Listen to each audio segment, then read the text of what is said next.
айтып кетсем, рұқсат болса, сәләфилік деген бұл 1744 жыл Мұхаммед ибн Абдул Вахабтың бастауыменен ең алғаш пайда болған. Бұл енді араб жазирасында, араб түбегінде болды, түбегінде. Ол кісі сол кезеңге дейінгі келе жатқан исламды ұстанып келе жатқан халықтың басым көпшілігін кәпірге санады.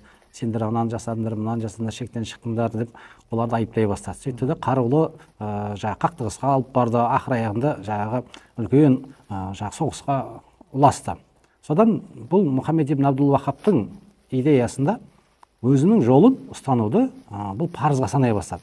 Өзінің оның туған ағасы бар, Сүлеймен ибн Абдул Вахаб деген. Ағасы қази, әкесі Хамбали мазхабының қазisi. Ағасы мен інісінің арасы түсініспеушілік пайда болады. Өзінің насихаттап жатқаны қатып қалуға болмайды, өйтуге болмайды, мазхаб ұстануға болмайды, көптеген пікірлері бар, бірақ өзінің жолын тура жол санайды. Өзінің жолымен жүрмегенде кәпір санай бастады.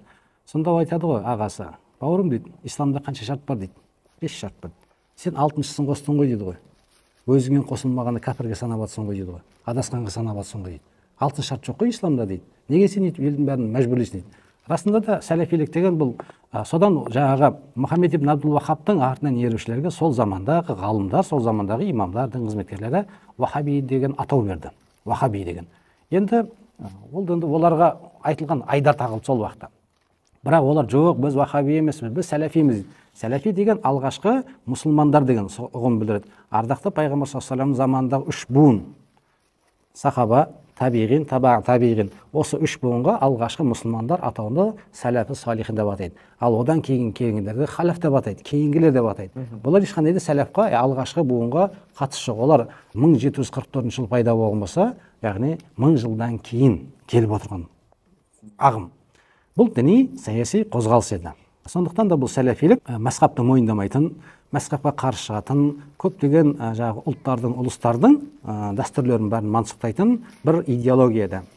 Бір күні дейді, бір әйел кісі бір дінді біледі деген осы сәләфи екен белгісі ғой, кім біледі. Соған барып сұрайды ғой, маған талақ жайында айт, Малики мазхабы бойынша талаққа қатысты сұрағыма жауап бересің бе дейді ғой.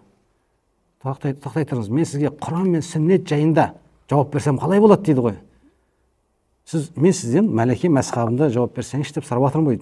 Ол кісі айтады, Құран мен сүннет бойынша жауап берейін дейді. Сонда әлгі әйел бірақ сөз дейді, сен дейді, имам Маликке қарағанда Құран мен сүннетті жақсы білесің бе дейді ғой. Әлбетте жақсы білмейсің. Сондықтан сен маған Құран мен сүннеттен жауап берме, маған имам Маликтің пәтуасы бойынша жауап берші дейді ғой. Яғни сәләфилердің кез келгенде біз осы сұрақты айта аламыз да. Сен имам Шафиғиден, Абу Ханифадан, имам Маликтен, имам Ахмед Хамбалден артықсың ба?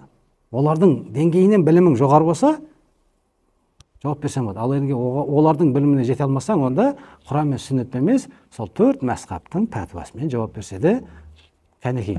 Сол себепті сәләфиліктен үлкен бір мәселе. Бірақ менің мына енді жамағатқа, жастарға айтарым, сәләфилік тарихтан 1744 жыл пайда болған болса, қазір 2020, алла берсе, келесі жыл 24. Сәләфилер кәпірлермен соғыспаған. Тарихты ашып қарасын. Кілең мұсылманмен соғысқан. Кілең мұсылманмен соғысқан. Яғни бағыты басқа ғой. Мынау дінсіздерді дінге тарту емес, дінді кеп іріту ғой.